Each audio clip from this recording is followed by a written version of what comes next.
But two of them. Oh,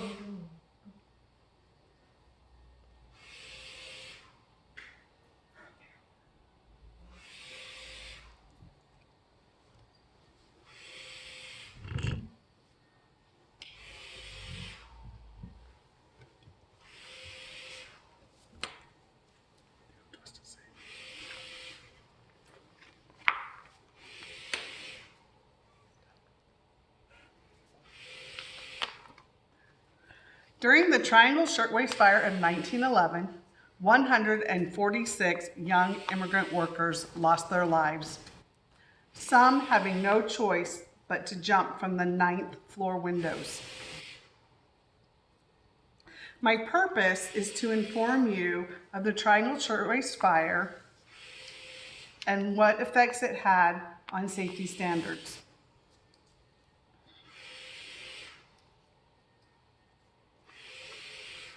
I will talk about the conditions of the time in the 1900s for factory workers, what caused the fire and who was responsible.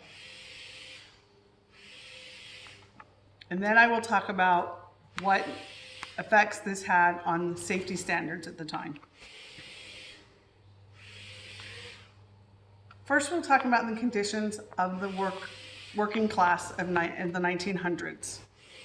According to the website Classroom, many workers worked long hours, often in unclean or in an unsafe environment. This led to sickness, exhaustion, harm, and even death. The website Classroom goes on to state that while the workers endured these difficult circumstances, the factory owners benefited from the industrial growth going on at the time. Now that I'm talking about conditions for the factory workers in the 1900s, second I want to talk about the fire and what caused it and who was responsible for it. As stated by the website ThoughtCo, every day the workers were searched, even though there was no evidence of thievery. And this was per the owners. ThoughtCo goes on to mention that only one door, the Green Street stairwell exit, remained unlocked on the floor.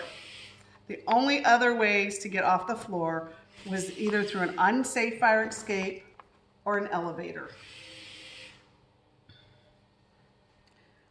The same article emphasizes that despite the advice of an expert who was hired in 1909, the company owners, Lincoln and Harris, did not install a sprinkler system or implement fire drills. On March 25th, 1911, at 4:30 p.m., a fire broke out on the 8th floor. However, no one knew how.